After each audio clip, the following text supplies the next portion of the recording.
Here we go. Gunnar Chronicles Day 43. As you can tell, little G-Man, he is awake.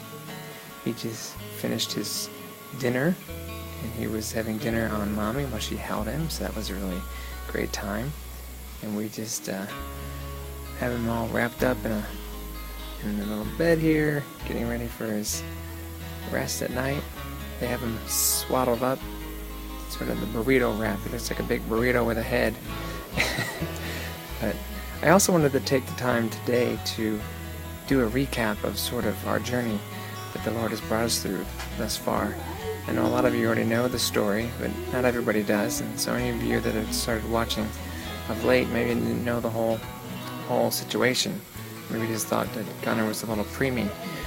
But the story goes, at 12 weeks, 5 days into the pregnancy, Patricia, Mommy's water broke, and we didn't know it was her water breaking until we went to the ER that day, and the ER doctor didn't think it was that either, and then when she did an ultrasound, she realized that little Gunnar was in there with no fluid, and what they call that is pre-prom, and what that is premature rupture of the membrane. So that's the medical term for water breaking. And basically having a water break that early is, there's only a couple stories we've even heard that of survival, and at that point the doctors were adamant that there's no way a baby can survive without any fluid in the womb for that long. The main reason at that point for the baby to have fluid is for lung development, so there's really no way that they can see that the lungs would develop. So they said that the next step would be termination, and we were shocked because Gunnar had a heartbeat, and so we said no, our faith, God doesn't allow us to take the life of our baby in any situation, so we will continue on with the pregnancy as long as he has a heartbeat. And so they had us sign a release waiver saying that we knew that there was risk involved and that Patricia could get an infection and possibly even die of sepsis, and so we said we would make sure we watch her really good. So we went home, and then the next day or two we had to come back to the ER just to do another checkup, and those ER doctors confirmed what the other one said, which was termination, and we were adamant that we weren't going to do that. We wanted to talk to our main OBGYN, and we had a meeting with him, and he said he was willing to go along with our journey, and even against the advice of his fellow doctors, and we would just make sure we were really careful with Patricia and her health.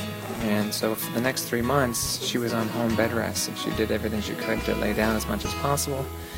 And about the end of that 3 months, she had a meeting with another doctor at the Hollywood location, and he decided it would be best for her to be on hospital bed rest for the remaining time of the pregnancy. At that point she spent about 30 days at the hospital until December 7th, when this little man decided it was time to get out of his tight little dry womb and come out into the world. So December 7th he was born, and that day was dicey. You know, when he came out, they were concerned that he wouldn't have any lungs, and he had lungs, but they were they weren't working really well, and the doctors had to resuscitate him, and they put him on the ventilators, and for the first couple hours in that day it was pretty up and down, but the Lord sustained his life and kept him strong, and we thank the Lord for that every day.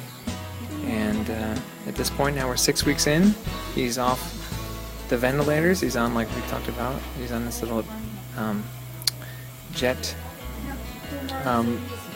oxygenator that goes into his nose, and the next step of course would be to have him breathing on his own. They think that might happen as early as next week.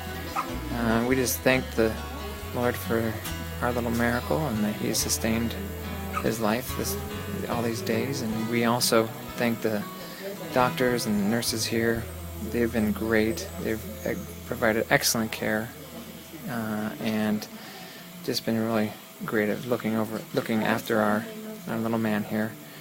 So we just thank you all for all your prayers, all your continued prayers, that the Lord will bring our baby home to us very soon, and that we will be able to continue the rest of this journey that the Lord has brought us on at home with our baby, and we will continue the time at home with our son. So we thank you all for everything you've done as far as support and encouragement and prayers, and we just love Gunnar so much. We're so happy that he is with us, and he is our little miracle baby that the Lord has given us. So we love you, buddy. We'll let you go to bed and get some good sleep here. All right, we'll see you tomorrow. Good night.